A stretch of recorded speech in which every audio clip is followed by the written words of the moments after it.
सुप्रभात बच्चों, नवांकुर डिजी लेसन्स में आपका स्वागत है। आज हम इस वीडियो में कक्षा 11 विषय हिंदी वितान भाग 1 सहायक वाचन के अंतर्गत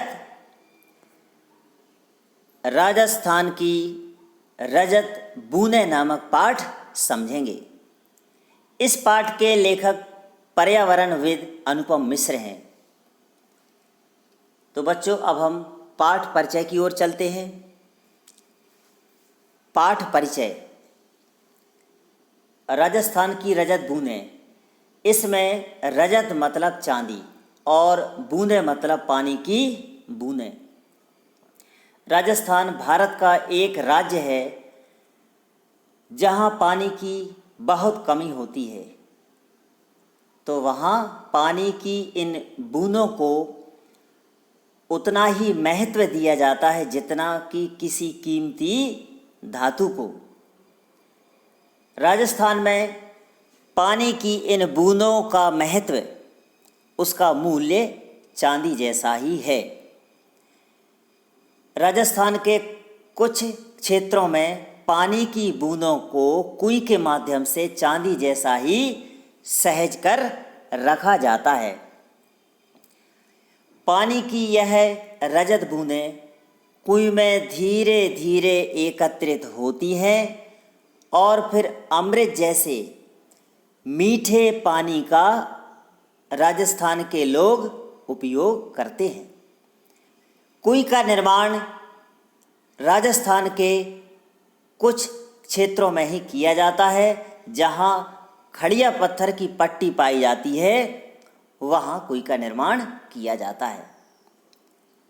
राजस्थान की मरुभूमि में इस कुएं का निर्माण जल संरक्षण के लिए किया जाता है। इस पाठ में राजस्थान की कुएं का वर्णन किया गया है। कुएं की खुदाई से लेकर उसमें से पानी निकालने तक का वर्णन इस पाठ में किया गया है।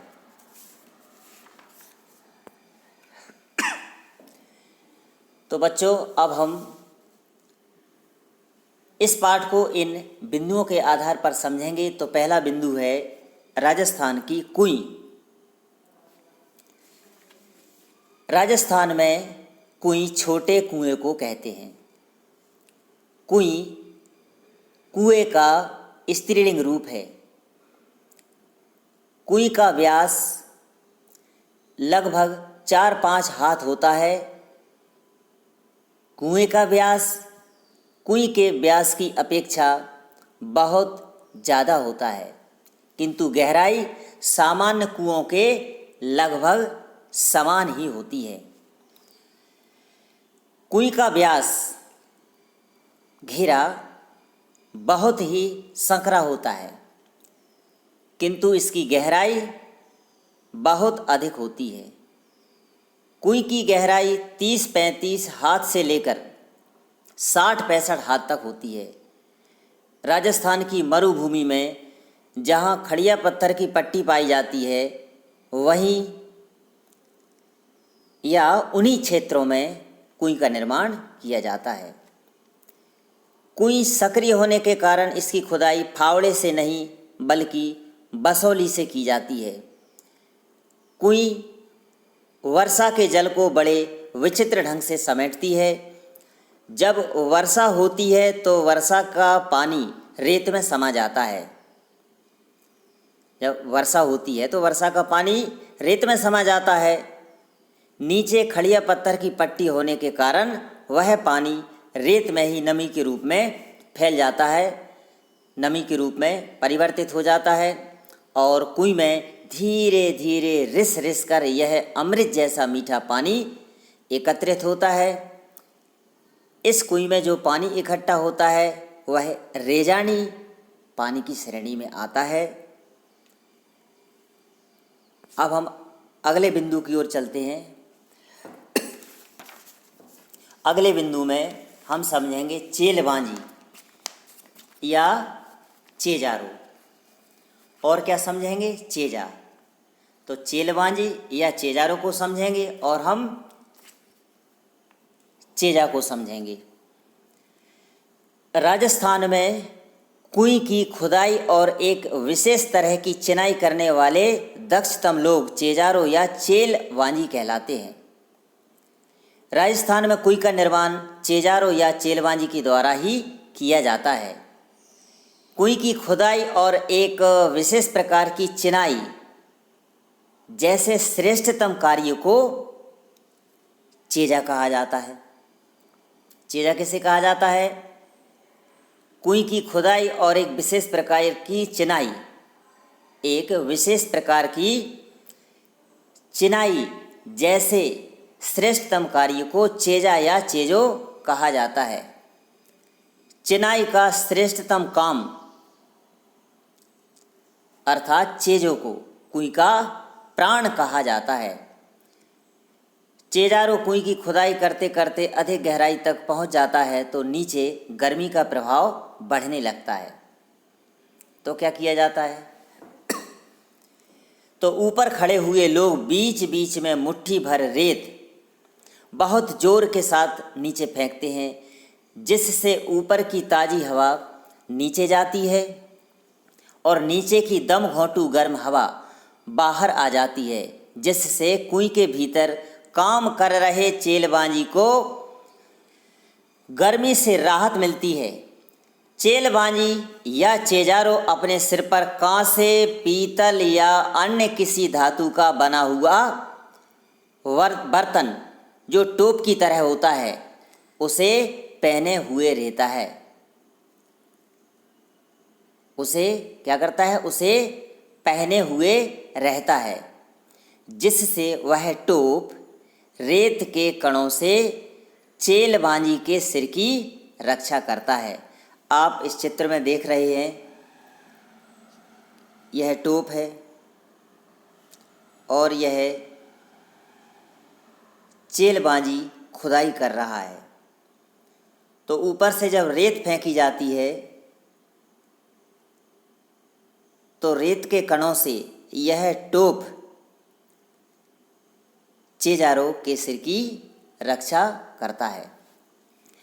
खुदाई हो जाने के बाद चेलबांजी के पंजों के पास मलबा मतलब मिट्टी जमा हो जाती है या मलबा जमा हो जाता है, जिसे रस्सी की सहायता से डोल या बाल्टी द्वारा बाहर निकाला जाता है।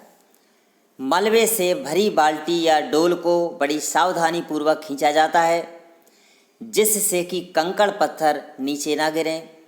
यदि फिर भी कुछ कंकड़ पत्थर नीचे गिरते हैं तो धातु से बना हुआ यह टोप चेलबांजी के सिर की रक्षा करता है।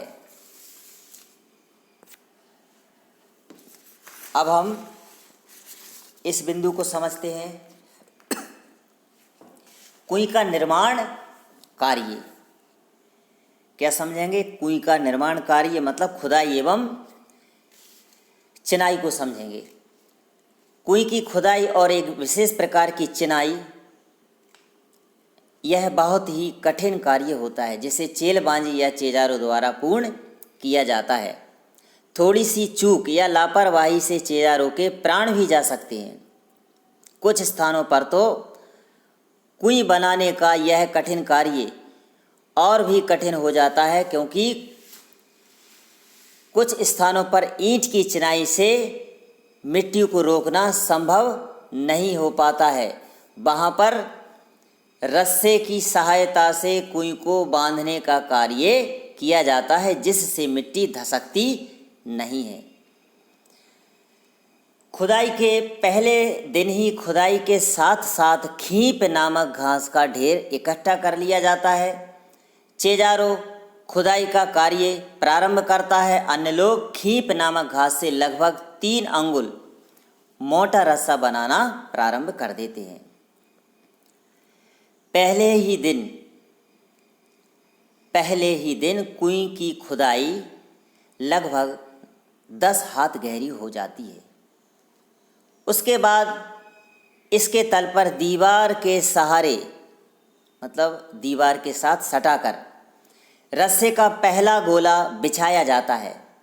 उसके बाद दूसरा, फिर तीसरा, फिर चौथा और फिर इस तरह गोला बिछाते बिछाते ऊपर की ओर आते जाते हैं। खींप नामक घास से बना हुआ खुरदरा यह मोटा रस्सा प्रत्येक गोले या घेरे पर अपना वजन डालता है। रस्से की लड़ियाँ एक दूसरे में फंसकर मजबूती के साथ एक के ऊपर एक बैठती जाती हैं। रस्से का आखिरी छोर ऊपर रहता है। अगले दिन फिर कुछ हाथ मिट्टी खोदी जाती है और रस्से की पहले दिन जमाई गई कुंडली दूसरे दिन खोदी गई जगह में सरका दी जाती है। ऊपर छूटी हुई दीवार में नया रस्सा बांधा जाता है। रस्से की कुंडली को टिकाए रखने के लिए बीच बीच में कहीं कहीं चिनाई भी करते जाते हैं। प्रतिदिन थोड़ी थोड़ी खुदाई होती है। डोल या बाल्टी की सहायता से मलबा बाहर निकाला जाता है और फिर आगे की खुदाई को रोककर हो चुके काम की पहले चिनाई की जाती है ताकि मिट्टी धसके नहीं। लगभग 5 हाथ के व्यास की कुई में रस्से की एक ही कुंडली का सिर्फ एक घेरा बनाने में लगभग 15 हाथ का रस्सा लग जाता है। एक हाथ की गहराई में रस्से के 8-10 लपेटे लग जाते हैं। इतने में ही रस्से की कुल लंबाई 150 हाथ हो जाती है। कहीं कहीं पर तो कुई की चिनाई लकड़ी के लंबे लट्ठों से की जाती है। लट्ठे पेड़ की डगालों मतलब तना या मोटी टहनियों से बनाए जाते हैं। लट्ठे अरणी, बण, बावल या कुंबट के पेड़ की मोटी टहनियों या तनों से बनाए जाते हैं। कुई की चिनाई के लिए सबसे अच्छी लकड़ी अरणी नामक पेड़ की मानी जाती है। सबसे अच्छी या मध्यम दर्जे की लकड़ी न मिलने पर अकउआ के पेड़ की लकड़ी को भी काम में ले लिया जाता है। खड़िया पत्थर की पट्टी के आते ही कुई का निर्माण कार्य रोक दिया जाता है। इस तरह कुई सफलतापूर्वक पूर्ण रूप से तैयार हो जाती है और कुई की सफलता के बाद उत्सव जैसा वातावरण तैयार हो जाता है जिसे सफलता उत्सव कहा जाता है। तो बच्चों, इस तरह हमने कुई की खुदाई और चिनाई के कार्य को समझा। अब हम सफलता उत्सव और आच प्रथा को समझेंगे। क्या समझेंगे? सफलता उत्सव और आच प्रथा। तो सबसे पहले सफलता उत्सव। जब कुई का निर्माण कार्य अच्छी तरह सफलतापूर्वक पूर्ण हो जाता है तो कुई की सफलता के इस अवसर को एक उत्सव के रूप में मनाया जाता था। क्या किया जाता था? उत्सव के रूप में मनाया जाता था। कार्य पूर्ण होने पर विशेष भोज का आयोजन होता था और चेजारों को विदाई के समय तरह तरह की भेंट या उपहार दिए जाते थे। इसे ही सफलता उत्सव कहा जाता है। इस प्रकार हमने इस सफलता उत्सव को समझा। अब हम समझेंगे आच प्रथा। कुई की खुदाई एवं चिनाई करने वालों को वर्ष भर सम्मानित करने की राजस्थानी प्रथा को आच प्रथा कहा जाता है। इस आच प्रथा के माध्यम से या इस आच प्रथा के अंतर्गत कुई खोदने वालों को वर्ष भर सम्मानित किया जाता था। उन्हें वर्ष भर के समस्त तीज त्योहारों में तथा विवाह जैसे मांगलिक शुभ अवसरों पर नेग, भेंट या उपहार दिया जाता था और फसल आने पर खलिहान में उनके नाम का एक अलग से ढेर लगा दिया जाता था जिसे कुई खोदने वाले चेजारों को ही दिया जाता था, किंतु अब केवल मजूरी देकर ही कोई निर्माण का कार्य करवाया जाता है। अब हम राजस्थान में जो पानी के प्रकारों को बताया है, राजस्थान में पानी को 3 प्रकार में विभाजित किया गया, बांटा गया है, तो हम इसे समझेंगे। राजस्थान में पानी के प्रकार, पहला प्रकार है पालर पानी, दूसरा प्रकार है पाताल पानी और तीसरा प्रकार है रेजानी पानी। तो हम पानी का पहला रूप समझेंगे पालर पानी। कौन सा? पालर पानी। पानी का यह पहला रूप पालर पानी है। यह सीधे बरसात से मिलने वाला पानी है। यह सीधे बरसात से मिलने वाला या प्राप्त होने वाला पानी है। यह धरातल पर बहने वाला पानी होता है, जिसे नदी, तालाब आदि में रोका जाता है। इस पानी को पालर पानी कहा जाता है। अब हम पानी के दूसरे रूप को समझेंगे। पानी का यह दूसरा रूप पाताल पानी है। यह एक प्रकार का भूजल है। इसी भूजल को पाताल पानी कहा जाता है, जिसे कुओं द्वारा निकाला जाता है। अब हम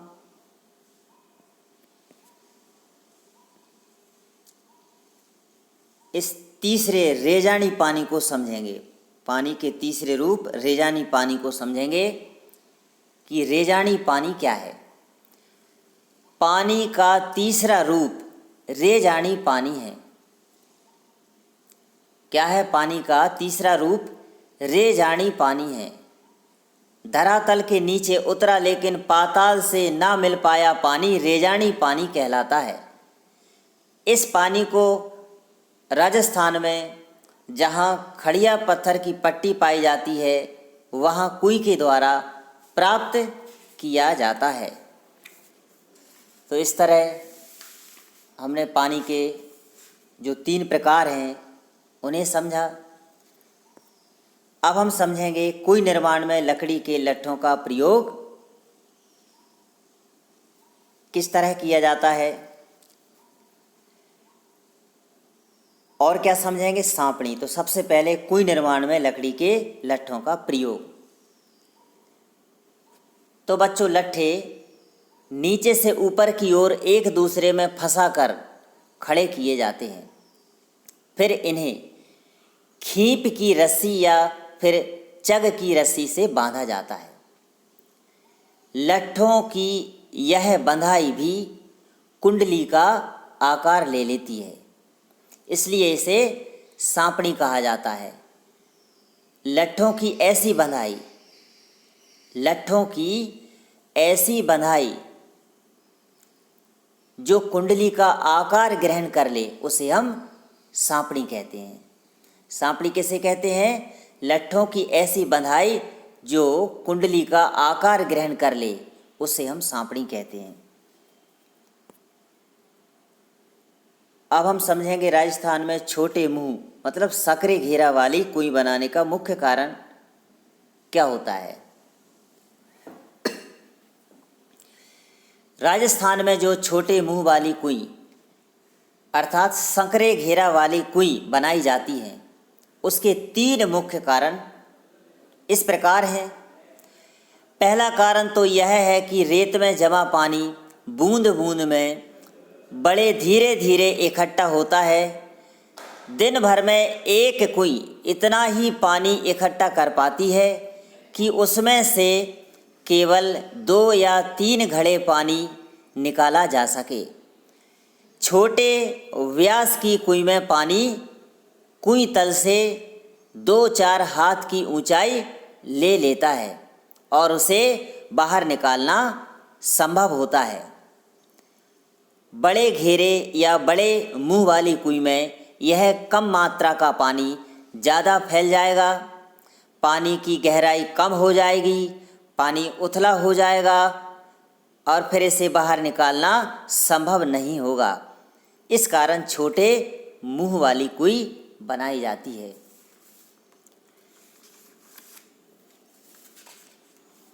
अब इसके बाद इसका जो दूसरा मुख्य कारण होता है, तो दूसरा मुख्य कारण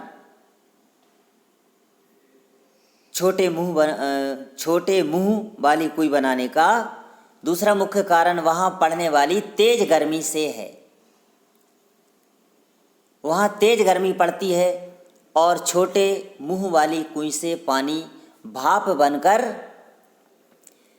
नहीं उड़ता। मतलब जो छोटे मुंह वाली कुई होती है उसमें से पानी भाप बनकर नहीं उड़ पाता। यह पानी को भाप बनकर उड़ने से रोकती है। बड़े व्यास या बड़े घेरा या बड़े मुंह वाली कुई से पानी तेज गर्मी के कारण भाप बनकर उड़ जाता है। इस कारण छोटे मुंह वाली कुई बनाई जाती है। अब इसका तीसरा मुख्य कारण, छोटे मुंह वाली कुई बनाने का तीसरा मुख्य कारण पानी को साफ, स्वच्छ एवं दूषित होने से बचाना भी है। इसके लिए कुई को ढककर रखना जरूरी होता है। छोटे मुंह वाली कुई में ढक्कन लगाना या उसे ढकना सरल होता है और बड़े मुंह वाली कुई को ढकना आसान नहीं होता है, सरल नहीं होता है। इस कारण राजस्थान में छोटे मुंह वाली कुई तैयार की जाती है। अब हम कुई से पानी निकालने के साधन और समय इसको समझते हैं कि कौन कौन से साधनों के माध्यम से कुई से पानी निकाला जाता है और इसका समय क्या होता है। तो आप चित्र में देख रहे हैं, इसे कुई के ऊपर लगा दिया जाता है, इसमें घिरनी लगाई जाती है। तो अब हम इसको समझते हैं।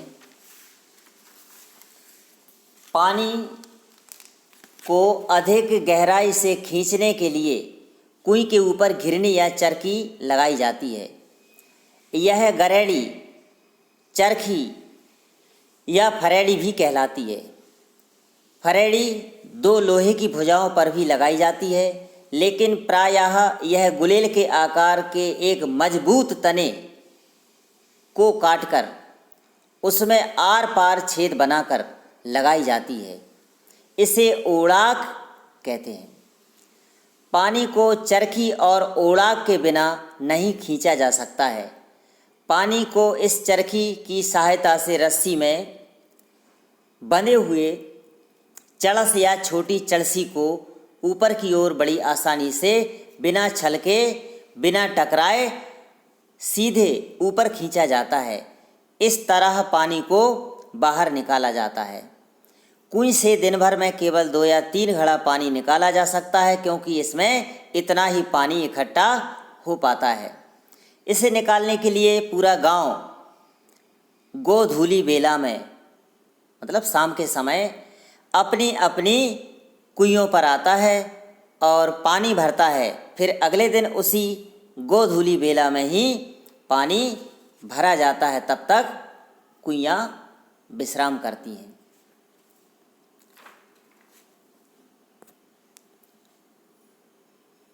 अब हम रेजा समझेंगे कि रेजा क्या है। धरातल में समाई गई वर्षा को नापने के लिए रेजा शब्द का प्रयोग किया जाता है। जैसे मरुभूमि में किसी दिन पानी इतना गिरे कि 5 अंगुल भीतर समा जाए, तो उस दिन की वर्षा को 5 अंगुल रेजा कहा जाता है। रेजा क्या है? धरातल में समाई गई वर्षा को नापने के लिए रेजा शब्द का प्रयोग किया जाता है। जैसे राजस्थान की मरुभूमि में किसी दिन इतना पानी गिरे कि 5 अंगुल भीतर समा जाए, तो उस दिन की वर्षा को 5 अंगुल रेजा कहा जाता है। अब हम खड़िया पत्थर की पट्टी वाले क्षेत्र और खड़िया पट्टी के अलग अलग नाम जानेंगे। राजस्थान के चुरू, बीकानेर, जैसलमेर और बाड़मेर के कई क्षेत्रों में यह खड़िया पत्थर की पट्टी पाई जाती है। इसी कारण वहाँ गांव-गांव कुइयाँ ही कुइयाँ हैं। जैसलमेर के एक गांव खड़ेरों की ढाणी में तो 120 कुइयाँ थीं। लोग इस क्षेत्र को 6 बीसी के नाम से जानते थे। कहीं कहीं इन्हें पार भी कहा जाता था। अलग अलग जगहों पर खड़िया पत्थर की पट्टी के अलग अलग नाम हैं। जैसे कहीं यह चारोली है तो कहीं धाधड़ो, धड़धड़ो, तो कहीं पर बिट्टू रो बल्लियों के नाम से भी जानी जाती हैं।